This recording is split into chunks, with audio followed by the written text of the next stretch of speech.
SCTN's presentation of the Protecta Liner 200 is being brought to you by Goodyear. You either have Goodyear Eagles or you need them. And by Exxon. Quality you can count on. Exxon.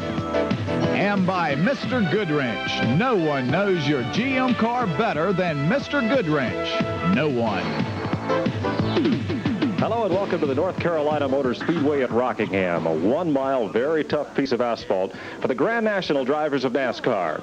I'm Mike Joy with Grand National champion Benny Parsons, but when you won your title, Grand National meant something a little different than it does now. It was the elite, the top of the line, the late model stock cars that run Daytona, Talladega. Over the winter, NASCAR has changed the name. They call the late model Sportsman now Grand National. And I really think that it's probably very good that they did that, because these cars are traveling all over the United States right now, and they deserve a name better than Sportsman. We'll see familiar drivers, fellas like Jack Ingram, the 5-time champion who's on the outside pole, and young second-generation drivers like Larry Pearson and the younger brother of an established star. This will be Brett Bodine starting on the pole. And I tell you what, Brett Bodine, if he can just parlay a little bit of Jeff Bodine's success, is going to be a big Grand National star. Jeff, winner of the Daytona 500. Brett Bodine, the younger brother, comes to Rockingham 2 weeks later on the pole. It looks like he has a Winston Cup career as well as Jeff. Now, they'll be challenged by drivers from the senior circuit, like Morgan Shepherd and Dale Earnhardt. Earnhardt competing in his first race since the tumultuous finish of a week ago at Richmond, Virginia.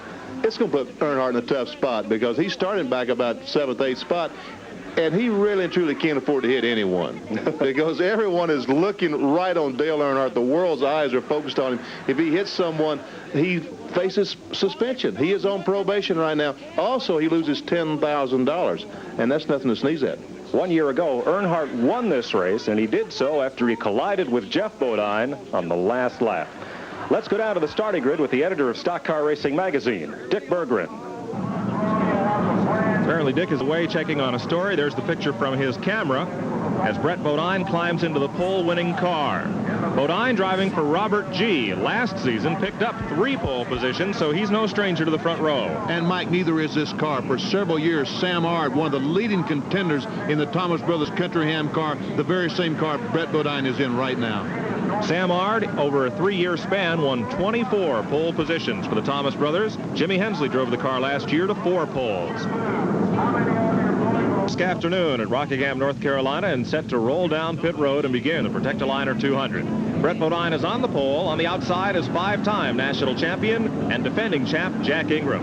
In row number 2, second-generation driver Larry Pearson with another former national champion, L.D. Ottinger. In row 3, we find Tommy Houston, and alongside him, another second-generation driver, Davey Allison. Row 4, Dale Earnhardt, and outside Earnhardt, Rick Mast. In the 5th row, Morgan Shepherd, a refugee from the Winston Cup circuit, and Charlie Luck, who has Sam Ard as crew chief. Mike Alexander, the former national short track champ, in row 6 with Joe Henry Thurman. In row 7, the brother of Ron Bouchard, Kenny Bouchard. Alongside him, Jimmy Hensley. Row 8, we find David Boggs and Rodney Howard. Howard with the only Ford in the field. In the 9th row, Ronnie Silver next to Brad Teague out of Tennessee. Kenny Burks is in the 10th row with another second-generation driver, Ed Barrier. And in row 11, we find Brett Hearn, and alongside him, out of Canada, Larry Pollard. Row 12, Wayne Patterson out of Richmond, Virginia, and out of the Tidewater area, Eddie Falk. Dale Jarrett, whose dad won 2 Winston Cup championships, shares row 13 with Robert Ingram Jr. Jack Bland and Bosco Lowe are in the 14th row. Row 15, Elton Sawyer Jr., and alongside him, Rodney Fouché. Row 16, Jimmy Horton, and alongside Jimmy comes Dickie Linville. Mike Bonicelli from Colorado and North Carolina's John Linville have the 17th row, and at the back of the field, Rounder Severance in an Oldsmobile and the Chevrolet of Mike Williams. That's the 36 car lineup as the Pontiac safety car heads them off into the corner, and we're just a moment away from the start. And this new pavement, just a year ago, this racetrack was paved, so I think this race is going to be one of the most exciting we've ever seen at this speedway, Mike. Brett Bodine, in only his 2nd year of Grand National competition against the 5-time champ and 20-year veteran Jack Ingram. What do you look for on the start, Benny? Well, I think that Bodine certainly is going to try to get down in turn 1 on the bottom of the racetrack, because that is the groove. This racetrack, you need to be right on the bottom. He's going to try to get there first. Bodine, the white 00s. Ingram in the green number 11. We'll be back for the green flag. This time off turn 4, we'll look for the green flag in the Protecta Liner 200. Brett Bodine and Jack Ingram up on the front row. Larry Pearson with L.D. Ottinger, Tommy Houston and Davey Allison, Dale Earnhardt with Rick Mast, and Morgan Shepherd alongside Charlie Luck, the front 10. And boy, Ingram gets a jump on the start. Boy, what a great start Jack Ingram got. I just can't believe that Brett Bodine let him get that. Oh, we see a smoker already, someone back in the middle of the pack smoking. Look at Ingram drive away, Mike. Quickly, the field goes single file here at the North Carolina Motor Speedway.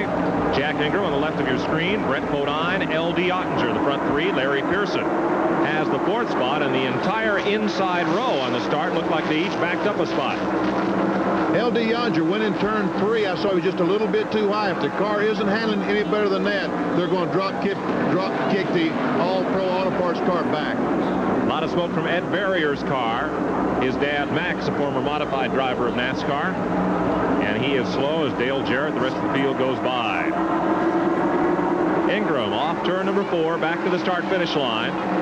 And the battle is back at 4th position as Tommy Houston slides underneath Larry Pearson. As I said at the top of the show, the bottom of this racetrack is the fastest way around. When you get position on a car down the straightaway and you're on the inside, that means you have the spot.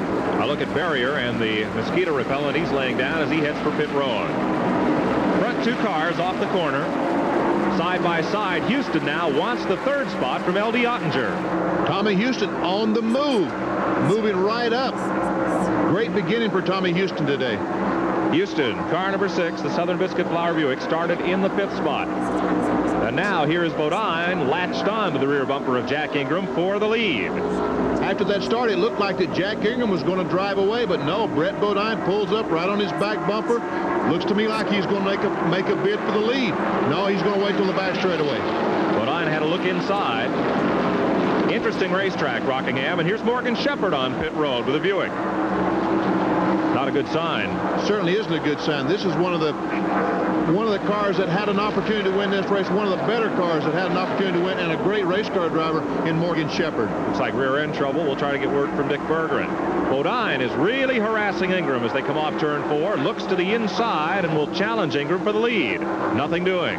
You got to get alongside down the straightaway, Mike. You can't wait till you get to the corner and dive in there beside of him, because what's going to happen, the fella's going to cut down, you're going to collide, there's going to be an accident. Here's 3rd, 4th, and just out of view on the right side of the screen, 5th. Tommy Houston, car number 6, Larry Pearson. In 21, the 4th place car. Then Ottinger is in 5th, and Dale Earnhardt, who started 8th, has worked his way up to 6th spot. Earnhardt certainly on the move. Tommy Houston closed the gap. He's just a couple of car lengths back. This may be Houston's day. And there is Barrier coming off pit road, but continuing to smoke. He'll get black flagged by starter Harold Kinder.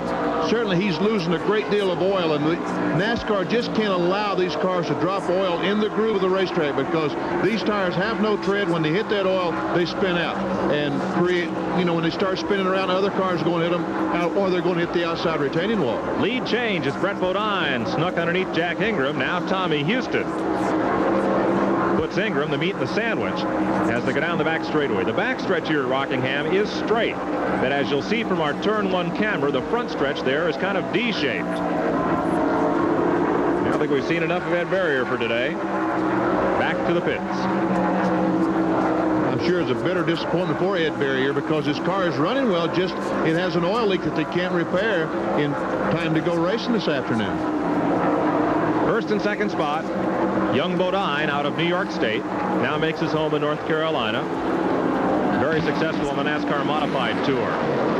Coming off turn 4 is really a great straightaway for racing, Mike, because as you come off turn 4, it's easy to get off that corner. The car just gradually comes off. Now, this is a tough spot on the racetrack.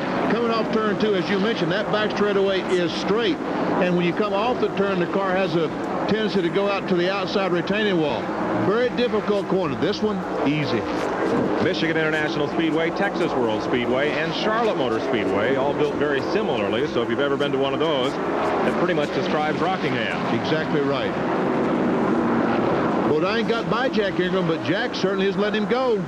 Looks like he's going to make a bid down the back straightaway. No, he can't make it. Now, it looks like Jack is driving a very conservative race. He got off to a good start, but when he saw Bodine filling up his rearview mirror, I think he let him go. You think so?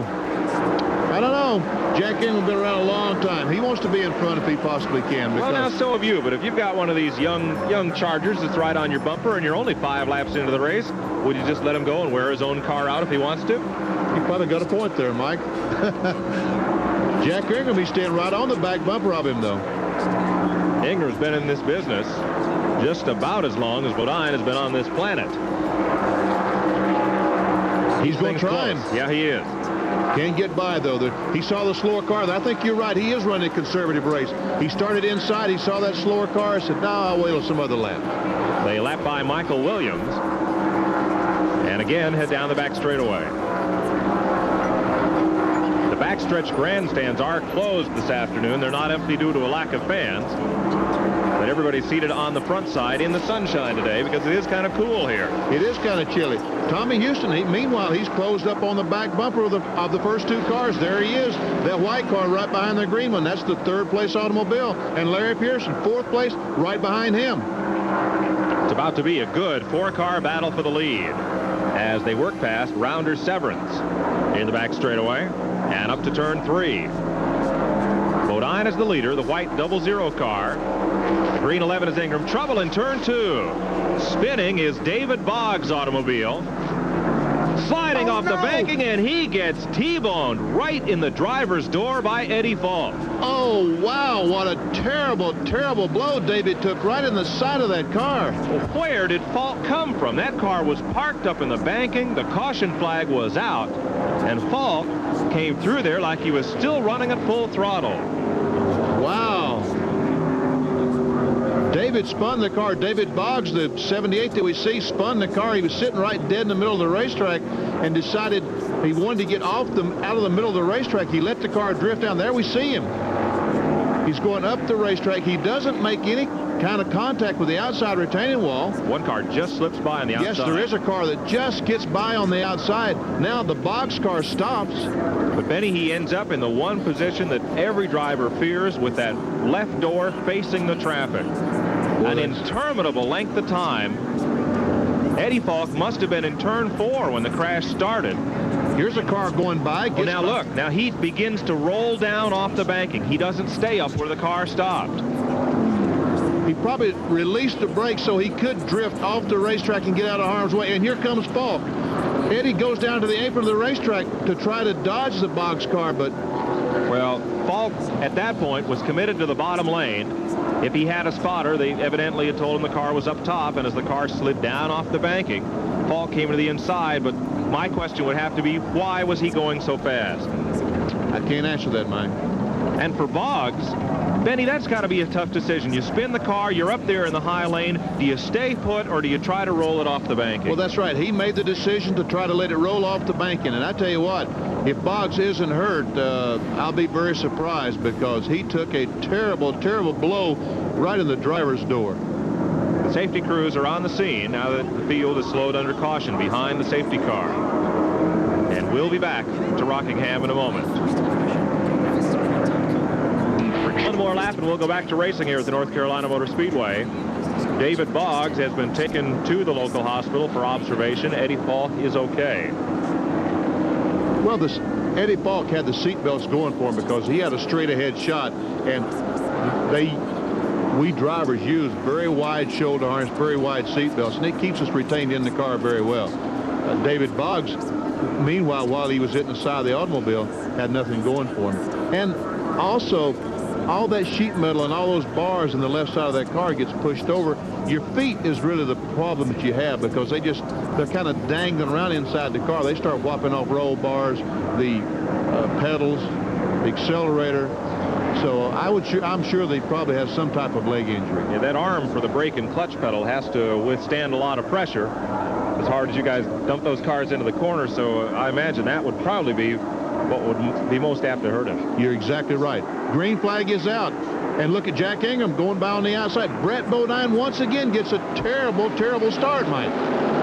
As he did on the initial start of the race, Bodine either got caught napping or the car just will not accelerate in gear. Well, Brett Bodine, he's been doing this for a long, long time. It's hard to imagine him napping that badly. I think he has a problem trying to get the car going.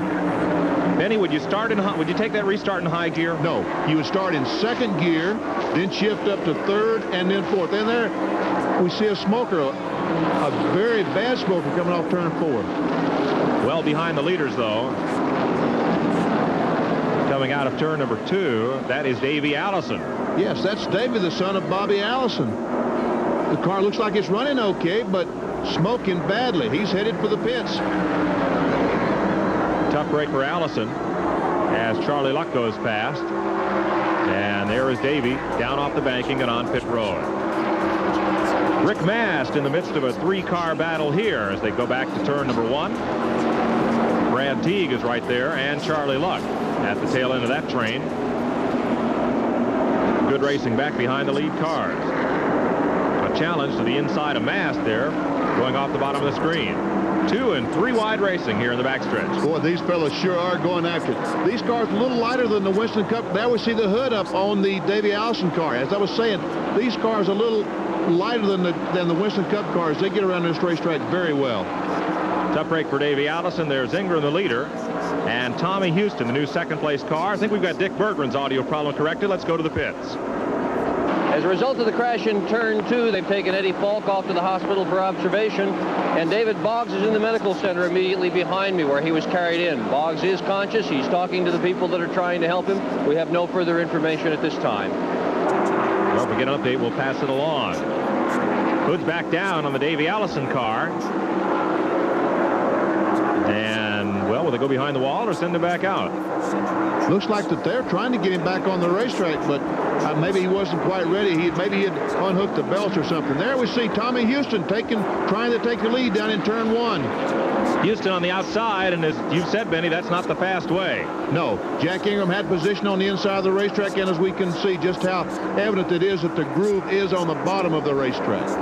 Tommy Houston, since 1982, a 9-time winner on the Grand National Tour. His last win, October at Hickory, North Carolina, on the short track near his home. Well, you know he wants, and I don't think Tommy has ever had a super speedway win. We'll call this 1-mile racetrack at Rockingham a super speedway, and I don't think Tommy Houston's ever had one. And I'm sure Mason Day, his owner, and Tommy would love to have one here at Rockingham today. Well, Jack Ingram has had a bunch. He has won 25 times on this circuit. A variety of short track and super speedway victories, and of course, he has won 5 national championships. That's 25 wins. That's just since 1982. Yes, and we saw the black car behind the lead, too. That's Dale Earnhardt. He's got himself in contention to win this automobile race. Meanwhile, Brett Bodine, the pole sitter, is drifting back, Mike. He may have a problem.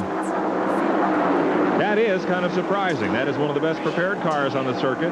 And Bodine last year, driving for Robert G. in the Levi Garrett car, showed that he is capable of putting the car to the front and winning races. He won 3 times after making just limited appearances. And in fact, he won here on SETN the first race he drove in that car. Exactly right. When I saw that car, Jack Ingram almost lost it coming off turn 2. As I mentioned a while ago, that's the problem getting off that corner. The wall just simply seems to jump out in front of you when you jerk the wheel away from the steering wheel to keep the car away from the wall. That's what happens. The back end comes out. Well, if Ingram was being conservative at the start of the race, he definitely is not now. No, he sure isn't. Tommy Houston is right on his bumper as they come off 2 and down the back straightaway. But you might have brought up a good point. Tommy Houston, he's a veteran, just like Jack Ingram. Jack realizes that Houston is not going to run over it. Brett Bodine, only his second year on the Grand National circuit. Jack may not know exactly what he's going to do. He may be concerned that in trying to pass him, Bodine could have hit him, so he decided to let him go. Meanwhile, he realizes Houston, being the old veteran, he's going to stay back there. He's not going to roll me, so I'm going to lead the race. Ingram won 5 races last year. Houston had 1 victory and ended up 4th in the point standings behind Ingram, Jimmy Hensley, and Larry Pearson, who you see now in the 21 car, having been passed by Dale Earnhardt. Boy, Earnhardt's car is so black it almost doesn't show up. Almost blends right in with the racetrack. Yes, it does. Another car coasting around toward the pits. I believe that's Kenny Bouchard. I couldn't catch the number on the car. No, check that. That will be Mike Williams out of Conover, North Carolina, who started last in the field. And unless he can get that car back on the racetrack, will finish right near there. David Boggs is out of the race. Eddie Falk is out, having crashed. Morgan Shepherd has taken his car back to the garage area. Davey Allison, after losing 5 laps in the pits, is back on the speedway. Earnhardt getting closer and closer. There's a spin between 1 and 2. Car goes up. That's Pearson. Same situation. Oh, he stayed there just long enough for that car to get by on the inside. Then he let his car drift down. But fortunately for Larry, there wasn't another car coming. Larry Pearson, one of the top drivers on the tour, 3rd in last year's point parade. I saw the car just fire up, and he's driving away. Pearson won 2 races last year. And was running very well today. Can't imagine what happened to the automobile. He's still not moved it. Here's Charlie Luck on pit road. As we mentioned, there is Sam Ard holding the pit board. Sam is the crew chief on Charlie's operation after many, many years as a very successful driver and champion. That fellow that just dived inside the car, Mike, he is making a chassis adjustment. The quarter panel has plexiglass or windows in them, so they can't reach in there like they normally do on a short track. He had to dive inside the car to turn the bolts and change the chassis.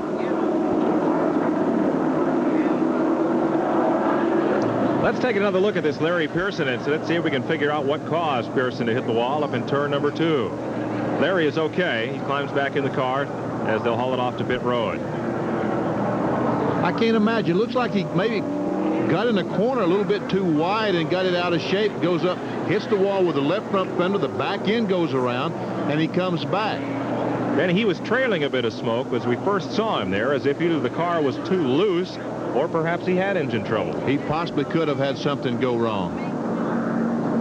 In any case, Pearson becomes the 5th car out of the event at lap 37. And that'll be a tough break for his point hopes. Yes, it sure is. He was just forcing when he came down the racetrack that something didn't happen to him like happened to David Boggs.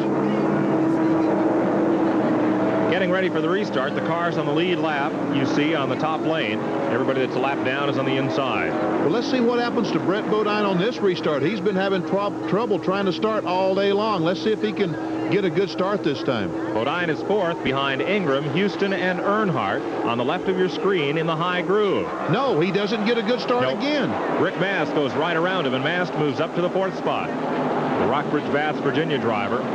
Now Bodine is up to speed. He's 5th. It's almost like he doesn't have second gear, like that he has to start in 3rd or 4th gear. As I said, almost. Car, middle of the field, just brushed the wall there. As I said a moment ago, these cars start in 2nd, they shift to 3rd, and then the 4th. Look at Earnhardt right on the back of Tommy Houston. Dale Earnhardt looking for a win here at Rockingham. Wow, is he close. I mean, we're talking about inches. And I think maybe he might have touched him between 1 and 2. Earnhardt, the winner of the Goodies 300 at Daytona, the first superspeedway race on this tour. This is the 2nd.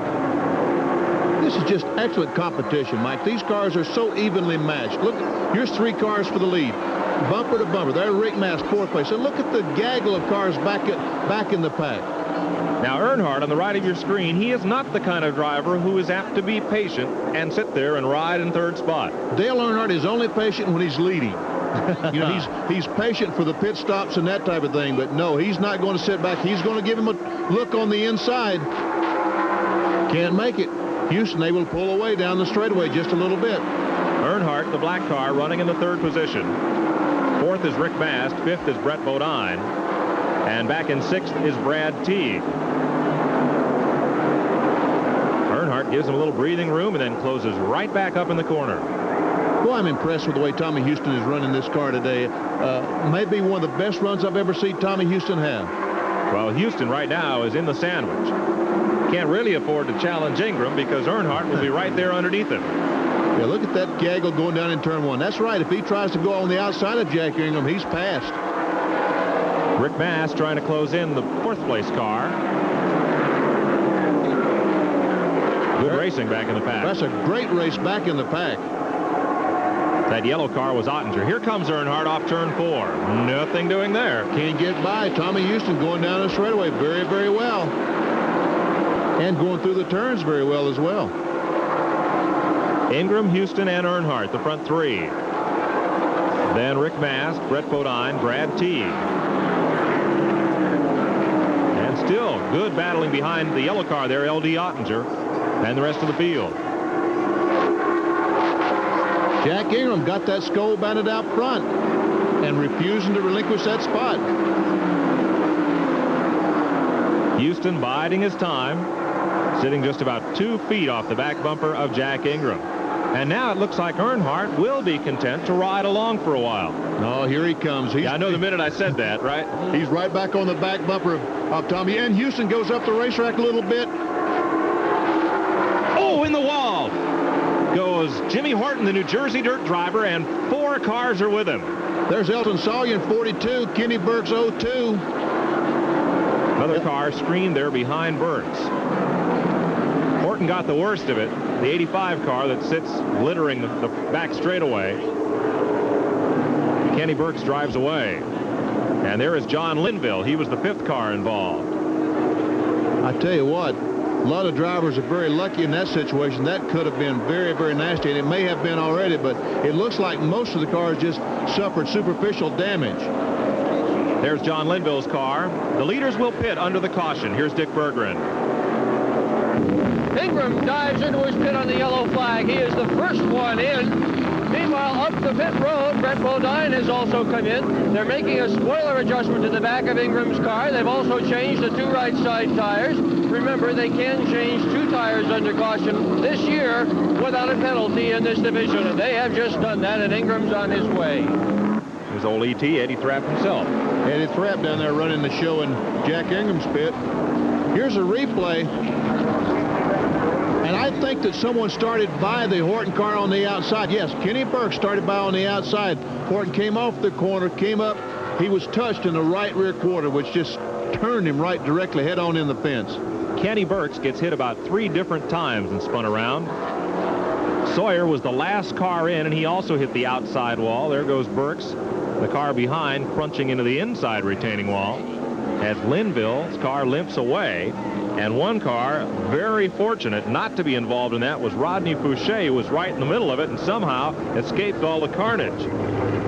Elton Sawyer made some pretty heavy contact with the outside retaining wall. And there's Jimmy Horton, right side of your screen, walking back to the pit area, and it'll be a long ride back to Hamilton, New Jersey. Let's go back to Dick Berggren. Well, Jeff, your little brother started on the pole, but he's slipping back. Were they able to do anything on the last pit stop to help him out? We don't know what's wrong. The engine loads up on a restart. It just skips, and it takes about a lap to clear out, and he just fades back. We're trying to find a way that'll stop doing that, but right now that's the problem. Is it okay under racing conditions? Car's running great. As soon as he gets going, he starts catching everybody. He's running good under the green, but it's just on those cautions. The engine loads up, and can't figure out why. So you don't want to see any more caution flags this afternoon? We'd like to see it keep on going. You know, we've stopped for some gas, and things look good right now for Brett. If the green stays out, he'll be in good shape. That's the story from Brett Bodine's pit. Well, Jeff is 36. He's the oldest of the 3 Bodine brothers that came from Chemung, New York to seek their racing fortunes in the South. Rockingham, North Carolina, Rounder Severance has taken his car to the garage area, while Jimmy Horton, Elton Sawyer, Dickie Linville, and Kenny Burks were eliminated in that crash. John Linville, rather. And Dickie Linville has dropped out of the race. 25 of the original 36 starters still running. And Tommy Houston finally has the lead. And look, he's trying to put a little distance between he and Ingram. That's a lap car. Looks like Larry Pollard in between Ingram and Houston. Brad Teague is the 3rd place car as they head back toward turn number 3. Larry Pollard doing a great job today, keeping that car right up amongst the leaders. But here comes Ingram on the inside. And Jack Ingram will make the pass on the lap car going into the corner. Brad Teague is 3rd. Earnhardt is 4th. Rick Mast, the 5th place car. All in a pack there with the 98 of Larry Pollard, who is a lap down. And there we see Earnhardt alongside Brad Teague. Coming off The fourth corner, Earnhardt side by side with Teague and Rick Mast. He's trying to figure out which car is going to beat the other one. He wants to be behind the car that's going in front. Well, then he's got to go to the inside. That's He the book on chooses this track. Earnhardt. Third, fourth, and fifth place. Good battle here. Brad Teague did very well through 1 and 2. Didn't lose a lot of distance, but he did lose a spot to Dale Earnhardt. And now Rick Mast on the inside up in turn 3 and 4. Looks like the inside group has it one more time. Yeah, all it took was for Teague to move up the racetrack just a little bit going into turn number 3. But he's got a lot of engine. Look at him power down to turn 1. He sure did come off that corner well, but the inside groove one more time. You've raced a lot here, Benny. Is that a real helpless feeling? You go into the turn and all of a sudden there's somebody inside you. You just, oh no. Oh no, because you know that spot has gone away. Yep. We saw Tommy Houston on the outside of Jack Ingram, behind Jack Ingram earlier on, trying to get by. Now it's the roles are reversed. Jack Ingram behind Tommy Houston. He's trying to get by. Houston beat Ingram out of the pits on the last caution flag to take the lead. Here is Earnhardt in the number 8 car. The lapped car of Pollard, then Rick Mast and Brad Teague. Teague jumps to the inside, nothing there. And with him then is Brett Bodine. Bodine is now the 5th, make that 6th place car. There are the leaders. Houston, number 6, in a Buick. Jack Ingram, 11, Oldsmobile. Other than that, other than the names, and there is Earnhardt's car, that's a Pontiac. But if you took the grill off each car, you wouldn't know which was which, would you? No, you sure wouldn't. I have trouble telling them apart myself. NASCAR is making a move to change over the body styles on these cars to current model machinery. And there is Dickie Linville. He had been in the pits, come back out, but apparently his day is going to be done. Boy, this has been a terrible day for the Linville family. We saw John earlier. Oh, Ingram makes the pass going down in turn 1 for the lead. We saw John Linville earlier involved in that accident, and now Dickie Linville looks like he has an engine problem. Jack Ingram takes the lead for the third time today. A car almost crashed coming off the second corner. Oh, wow. This track is just has almost more almosts than Darlington, doesn't it? Yes, it sure does. Boy, that was a close. I wish we could go back, but unfortunately we can't. Third time that Ingram has led today as he takes off, trying to get away from Tommy Houston. And there's a pole sitter, Brett Bodine, in the garage area, in the pit area. Behind pit wall, jacking the car up. Has some serious problems. What a tough break for Bodine. Well, I'm wondering if now, Benny, the car wouldn't go into any gear. This possibly does have a transmission problem. Dick Bergen may be going down there to try to find out. Bodine did coast into the pits and behind the wall for some extended service. Brett, what's happened? I think we broke a rear end gear, Dick. Started vibrating out of the back end. Saw some smoke come up in the car, so I just decided to shut it off before we break the drive shaft or something. His crew now wants to talk to him. Brett Bodine's car is up in the air on 4 jack stands. While some of the members of the crew are working under the rear end, the rest are adjusting that bulky carburetor that was giving him a hard time on restarts.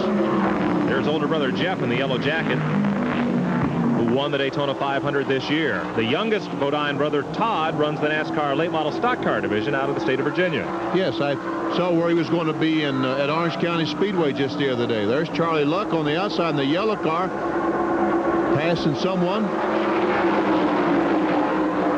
Charlie having a good season. He is way up in the point standings. And as we watch Dale Earnhardt go in turn 1, Charlie Luck, Wayne Patterson out of Richmond, Virginia, side by side, and look, the leaders right behind them. Jack Ingram, Tommy Houston, right behind them. Patterson gets by Luck. And here comes the leaders. Dale Earnhardt is able to use in these slower traffic. Earnhardt right up on the back bumper of Houston. Looks like one of those two cars didn't get a look at the passing flag, Patterson or Luck, because the leaders are there. Ingram, and here is Earnhardt around the outside, and trouble right behind the lead cars. Smoke boiling off the tires. That is the Bonicelli car. Mike Bonicelli spinning up in turn number 2. Looks like he was so interested in watching the race that he forgot to turn. No, he may have a problem, but caution flag is out. Benny, when you're following a faster car, You know, Bonicelli had just been lapped. Is there a tendency when you get behind those cars to drive into the corner as hard as they do? There certainly is, and that may be exactly what happened to Bonicelli. Exactly right, because those fast cars that are running a second a lap faster than you are go down in turn one. If they can do it, why can't you? Well, he found out why they're running a second a lap faster. There's Wayne Patterson and Charlie Luck coming around after taking the caution. And they both saved a lap. Here's Dick Berggren. Well, Earnhardt beat Tommy Houston in, and they're real pleased that Houston is here. He's motioning to have his windshield wiped. He says, hey, guys, I can't see. Fix it. And they do indeed. Many of the teams down here on pit road were very concerned about the fuel economy. They were just about as far as they could go without stopping for fuel, and Houston still has a problem with his windshield. That windshield is a mess, not only on Tommy Houston's car, but several others. A lot of oil got onto the windshields of the race leaders. Well, Jack Ingram now that means he has changed all 4 tires. We saw him earlier change the right side. Now he's changed the left. Tommy Houston only has the right side. And here's Davey Allison climbing out of car number 95, and his dad, racing legend Bobby Allison, getting behind the wheel. How about that? David said, okay, Pop, you try it. See what you can do with it. Tell me what's wrong with this thing. Davey is 5 laps down. As Bobby gets into the car, there's Charlie Luck's car getting serviced right behind Allison's Buick. And both cars pull away. So will we. We'll be back. Going into third turn on the restart, and when it did, it made the car so hard to steer, it just wore me out. So Dad's a tougher character right now. Well, we'll just have to see what happens. He might be tired out here pretty soon, too. This thing's pretty strong. And this is what Bobby Allison cut off his son's car earlier. We told you this was a fan belt. Sure looks like one, but this is the belt that runs the power steering hose. Bobby's out there steering a real bull of an automobile. I feel sorry for Bobby Allison, Mike, having to be out there with no power steering. Folks, you can imagine driving your car without power steering, how tough it would be. Look, Earnhardt drifting back. Well, he's stuck on that outside lane, Benny. Rick Mast has taken the lead. Mast out of Rockbridge, Bass, Virginia. And here is Ingram going right after him on the inside. Looks like Ingram has it. He's on the inside.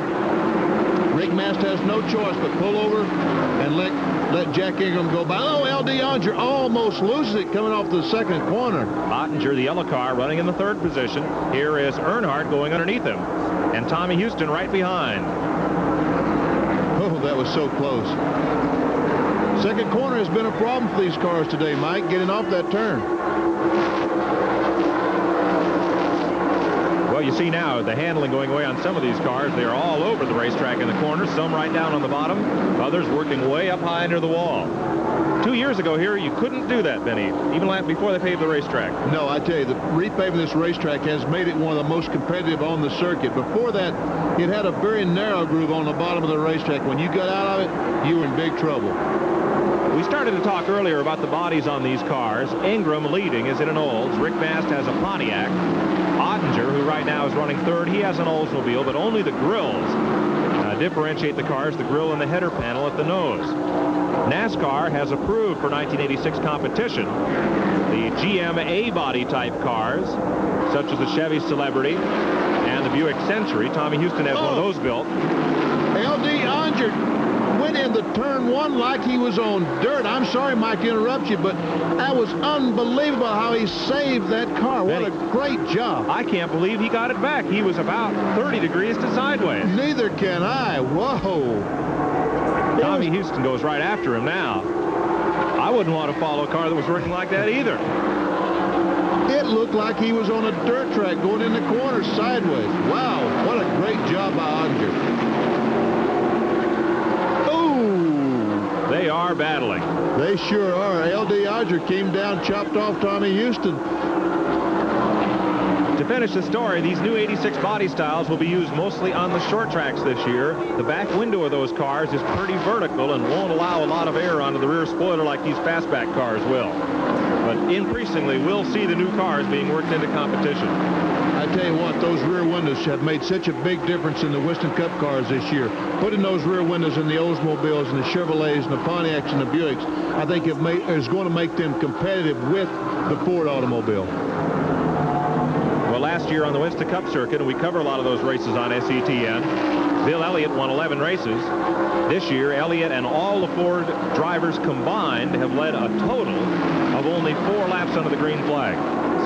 But Kyle Petty does have a victory just last weekend in Richmond, Virginia. Correct. Jack Ingram, meanwhile, in this race is trying to check out on him, Mike Joy. He has about a half a straightaway lead. There's Brad Teague in 75. He is on the lead lap, and he gives a little nudge to Larry Pollard, who is a lap behind. Now, right behind Teague, the 24 car deserves mention. That's Rodney Howard in the Marvin Thaxton Ford. It's the only Ford in the field. The car does not carry any kind of major sponsorship, but he is doing a tremendous job. I think it's the best I've ever seen that car run, Benny. He is doing a great job, and I tell you what, Brad Teague, one of the better runners in this division. Rodney Howard came up, tried to pass him on the outside. Here's a car spinning. That's Wayne Patterson. He hits the outside retaining wall. And must have no brakes or steering because he slides right into the inside wall. Caution is out. Wayne Patterson. It didn't look like the damage to the left front was very severe, but he hit it pretty good with the right front of that car, Mike. He did, Benny. It looked like he had the car sideways, and he tried to correct it, almost saved it, and perhaps overcorrected going into the wall. We'll try to get another look at it in replay, but it does bring out the caution flag. Here is Rick Mast on pit road. L.D. Ottinger, Dale Earnhardt. There's a fellow diving inside Mast's car. He's making a chassis adjustment. We saw earlier where a fellow had to dive in the car. Same situation here. Let's go to Dick Berggren. Well, Dale Earnhardt's in, and up the road, Tommy Houston is in, and just a little bit ahead of Earnhardt, L.D. Ottinger is also in. These are routine pit stops, although there's a member of the crew inside Earnhardt's car. He's adjusting the weights to try to improve the handling on that automobile. And down pit road they all go. Now, this car is owned by Earnhardt's wife, Teresa. And he says, if you think I'm a tough customer, you ought to drive for my wife as car owner. Yes, we see Wayne Patterson. He just simply gets the car a little out of shape off turn 2 where all these cars have been having trouble. You're exactly right, Mike. He tried to correct the car, overcorrected just a little bit. Boy, I bet he wishes he could freeze frame back there about a second or two. Yeah, the problem with trying to correct an automobile at this speed, at 130, 40 miles an hour, you can correct that first mistake, Mike, but you can never catch up. Once you do correct the car and he comes back, it's just going to keep going and hit the wall head on, as Wayne Patterson did. Well, these racing tires get such a good grip that if you turn the wheel to the right to correct, by the time the car gets pointed in the right direction, it's already headed for the wall. Jack Ingram, the 5-time national champion, leads here. Rodney Howard has put the Thaxton Ford up into second spot, and he has led this race while we were away on one of the commercial breaks. Earnhardt is third. Ken Bouchard, whose older brother Ron drives on the Winston Cup circuit, is the 4th place car. Tommy Houston rides along in the 5th position. L.D. Ottinger, Joe Thurman, Dale Jarrett, and Rick Mast. There, Earnhardt alongside Howard going down in turn 1. He takes the spot away, but you're right, Mike. Rodney Howard today, very credible job. Excellent job in the Marvin Thaxton Ford, number 24. And we see L.D. Ottinger back still. There was some smoke coming out of the back of that car that time as he goes down in turn 3. Ottinger in the all-pro auto parts car, number 2, the black and yellow machine. There he is, coming off turn number 4. He's down to the inside. Whatever that smoke is not slowing him up a bit. No, he's trying to pass every straightaway. He's trying to get in front of the fellow in front. There, we see the car smoking badly. Tire smoke, Benny? I don't think so. I really don't think so. He's backed off somewhat right now. Tommy Houston passes him on the outside. As we've watched all day, that just is not the groove, so he had to back off to let Houston do that. Blue car there is Ken Bouchard. Joe Thurman is the red automobile, number 4. And then Tommy Houston's number 6 in that pack. All racing up toward the front of the field. And trying to catch this man, Jack Ingram. He sure has been running super today, Ingram, and that Skull Bandit has the car running to perfection. Still smoke out of Ottinger's car. The yellow number 2 machine. There is Earnhardt and Rodney Howard, 2nd and 3rd. Bottom of your screen is Jack Ingram, the race leader. I would think that NASCAR is probably going to be taking a look at the L.D. Ottinger car and maybe give him a black flag, which is a consultation flag, to come in and check that problem, because it looks to me like it's getting a little bit worse each and every lap. Dick Berggren is on his way to the Ottinger pit to check that out. There's Tommy Houston, Joe Thurman, and Ottinger. Ahead of them, Ken Bouchard doing an excellent job in his first race at Rockingham. He's a rookie on this tour. The blue car, bottom of your screen, is Bouchard. He is doing a great job. Here's Dick. Although the Ottinger has a definite problem, there's smoke coming out from underneath the car. The team says although it's not affecting the chassis, Speedway officials have been here several times to discuss the problem of the smoking number 2 car of L.D. Ottinger. Well, they may have to discuss it with the black flag. And that's a tough break, because as we can see, L.D. Ottinger's car is still running strong, but if he goes in the pits, he's going to lose valuable time to these fellows who stay on the racetrack. He works under Joe Thurman. That's the battle for 6th position. Front 5, and then that battle for 6th at the top of your screen. Rodney Howard isn't going anyplace, Mike. He's still right there. Here's Tommy Houston racing Ken Bouchard for 4th. That's a great race. Side by side down in turn 1. Bouchard, being a rookie, is he going to back off and let the spot go? Yes. Show some good common sense there. And further back, 5th place now belongs to Ottinger. 6th is Thurman. And there is Bobby Allison in the 95 car, 6 laps back. I tell you what, if the Ottinger car is losing oil, if that is oil that's coming out of that car, he's covering those cars behind him, just covering their windshields in oil, and I'm sure they're going to be complaining to NASCAR very soon via two-way radio. Most of these cars has two-way radios in there. They'll call their crew and tell them that Ottinger is losing oil, which the crew will relay that message to NASCAR, and then comes the black flag. Jack Ingram, the race leader, and the point leader on the Busch Series this year. Here is Dale Jarrett in 32, getting overpassed by Joe Thurman. Hasn't been a great day for Jarrett, who now goes 3 laps back. He's trying to get by. He's trying to get by Thurman down the back straight, trying to take that spot back, and looks like he's got it going in turn 3. Joe Thurman on the outside of him. Jarrett comes up the racetrack a little bit. Side by side down the front straightaway. They are battling, but not for position. Jarrett is 2 laps down to the field, where Thurman is running right at the edge of the top 5. Still smoke from Ottinger's car. And if it is oil smoke, it's not going to last long. That's for doggone sure, because there isn't so much oil in there. Bobby Allison with no power steering, doing a great job out there. Is he not about the toughest old bird on the circuit? He is tough. Old, young, whatever. He is a tough guy, but Brad Teague passed him on the outside down the front straightaway. And look, Earnhardt has caught Ingram, Mike. He is right there. Earnhardt's team that services that car, the same that works on his Winston Cup car Sunday. And they got quite a boost earlier today, Benny, winning the Union 76 Pit Crew Championship for the 2nd year in a row. 2nd year in a row. I didn't remember them fellas winning. Oh, look, Earnhardt dives underneath Jack Ingram down the back straightaway off turn 2. Ingram has no choice, does he, Mike? Nope. Earnhardt has the bottom groove, and as we've seen all day long in this race, that is the place to be. And look how well his car sticks on the bottom. I can't believe that. Dale Earnhardt's car coming off that corner right on that white line, and that is so hard to do. Look at the advantage those two have opened up on 3rd place. Earnhardt's the leader, car number 8, Ingram in 11. There's the 3rd place car, well back. About half a straightaway behind. That's Tommy Houston. You know, and I've been kind of watching Dale Earnhardt today just to see how he was driving. He's been aggressive, but he hadn't touched the sole yet. Our 4th position.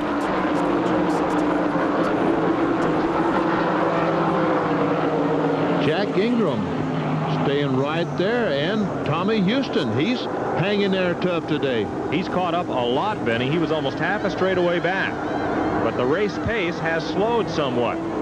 Mike Alexander is in there battling with the leaders. He is one lap down in car number 84. Look, Ingram trying to get by Earnhardt down the front straightaway. They're side by side. Now, is Earnhardt going to be able to drive on the outside?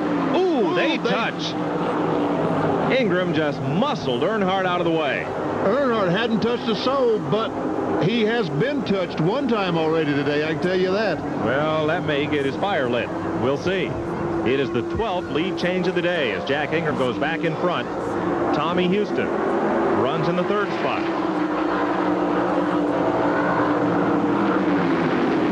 I'm very impressed with the way that Jack Ingram and Tommy Houston, both those cars today, have been running.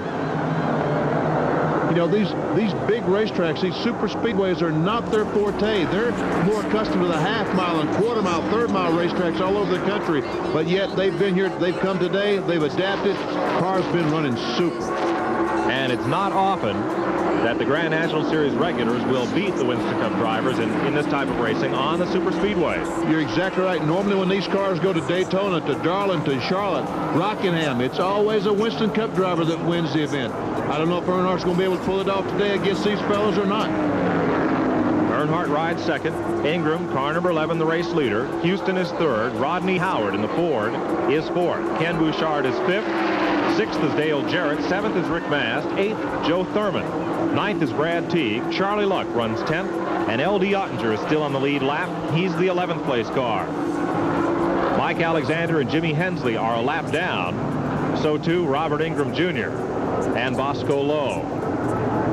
You have Davey Allison with Bobby Allison driving in relief. Next in line. Here's Earnhardt back alongside Ingram, trying to get alongside as they go down in turn 1. He can't make it. Ingram to the bottom of the racetrack. Earnhardt has to settle back in behind him in 2nd place. Those two cars battling as Tommy Houston. Looks like Houston's giving them a bit of breathing room. Perhaps not intentionally. It may be they may be getting some breathing room from Tommy Houston. Well, the race pace has picked back up. They're turning quicker laps with Earnhardt on the challenge now. Tommy Houston looks like he's drifting back considerably right now. Maybe he's got a problem. We'll have to check with that. Now, the white car in the middle of that pack is Mike Alexander. He's the former Winston Racing Series national short track champion. He's one lap behind. The blue and white car, that's the Ford of Rodney Howard, having a great run here today. Tommy Houston, very unlike his sponsor, Southern Biscuit Flour. I guess in the Southeast, these fellas, these people make those good biscuits. I guess they need a good flour. It is interesting to see a company like that in auto racing, and many of these consumer product companies that are not auto parts related, trying to attract the folks that are the fans of this sport. Houston staying out there right in front of Alexander and Rodney Howard. He's not be able to make any ground on Jack Ingram or the 8 car, Dale Earnhardt. Ingram in 11, Dale Earnhardt in 8, the black car. We saw Mike Alexander a bit ago. There he is right in the middle of that pack of 3 cars, the bottom of the screen. He'd love to get his lap back and have a chance to challenge. His car sponsor today, Protecta liner, also the sponsor of the race.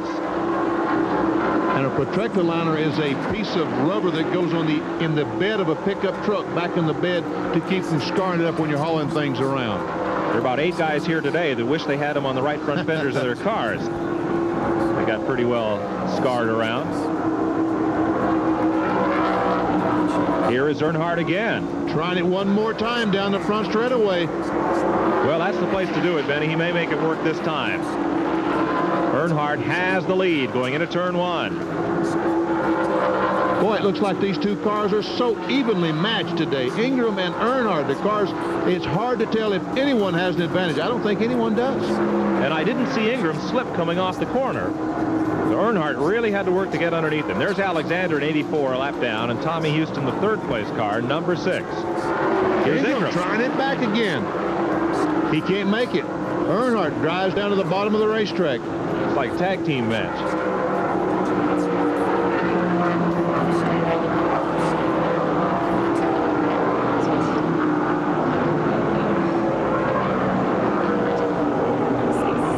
Tommy Houston's car not working quite as well as it was earlier on. As we saw him going into turn 3 there, he let the car drift up the racetrack about a half a car lane. When the cars are really working well, they stay right on the bottom of the racetrack. Never go up that half a lane. Mike Alexander can't do anything with him. Norick and Rodney Howard in the Ford. At the top of your screen, Rick Mast is closing in, though.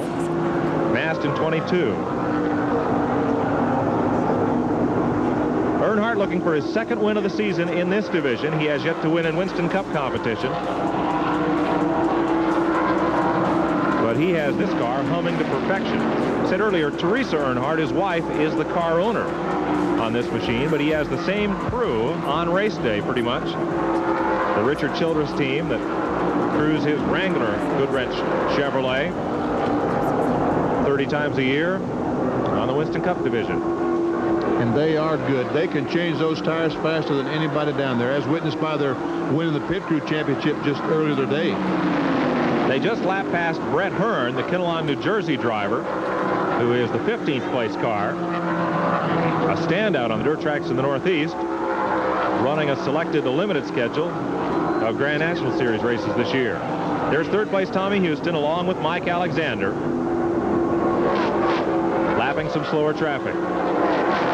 And Rick Mast has caught the Ford of Rodney Howard. He's caught him now. The next thing he's got to do is try to pass him, and sometimes that's a lot easier said than done.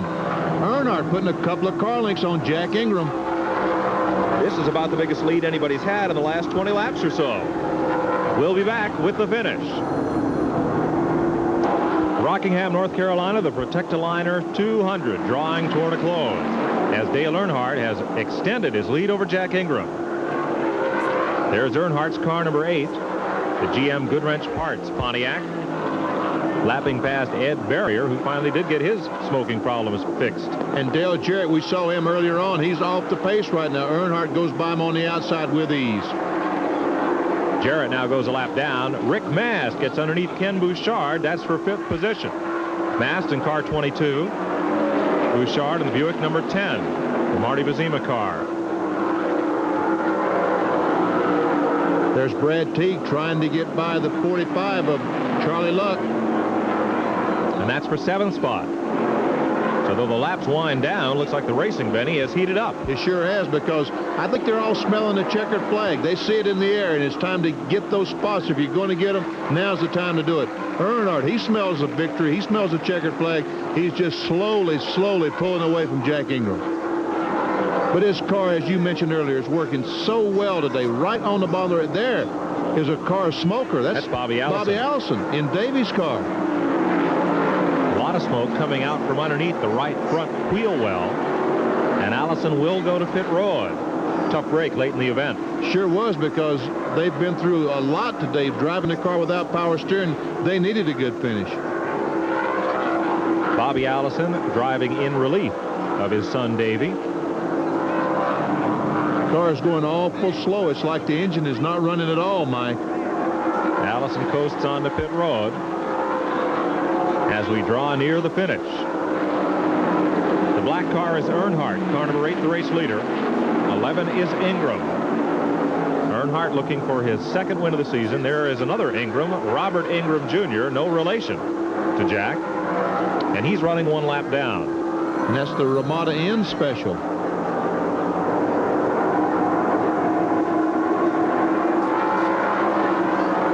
Earnhardt will have some traffic to contend with before this one gets the checkered flag, and that may be an opportunity for Jack Ingram. That may be exactly what Jack Ingram needs to go ahead and win this race. Some heavy traffic. Mike Bonicelli, the Colorado driver, who brought out the 4th caution of the day, about to be overlapped by the race leader. They move past Brett Hearn's car for the 2nd time. Ingram's looks like he's cut the gap in half. He has closed up as Earnhardt has to work race traffic. Bosco Lowe is the car on the inside, and here's Dick Berggren. Well, Bobby Allison, in driving for Davey, is now in the pits. And there's lots of smoke coming up the right side of the car under the hood. There's also a lot of liquid on the right front tire, almost as if it may be either oil or water or possibly brake fluid. They made a couple of adjustments adjustments underneath, dropped the hood down, wiped the windshield, having a conversation with Bobby. Things have not gone well for this team at all this weekend. Bobby Allison will get a finish out of it for his son. Goes back on the racetrack. Earnhardt got by the disposed of the traffic and still has about a 15 car length advantage over Jack Ingram. And we saw that time how Ingram's car was working way up higher on the racetrack going into the corner. There's Bosco Lowe and Robert Ingram Jr. They are battling for position. And that looks to be back about 12th spot. Mike Bonicelli, he's behind them just watching the action, a newcomer. And there you see the separation, first to second place. But Ingram's car, you're right, it's coming off the corner, it's going up the racetrack. He just can't keep it on the bottom. And unless you can, at this racetrack, you got problems. Bosco Lowe in 87, Robert Ingram Jr. in car number 1. And scoring confirms they are racing for 13th spot, 2 laps down.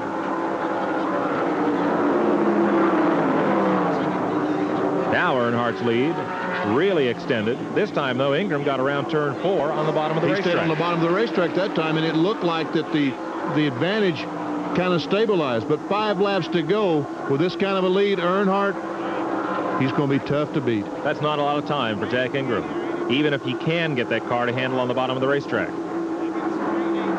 Back in third is Tommy Houston, while Rick Mast is fighting Rodney Howard for the 4th spot.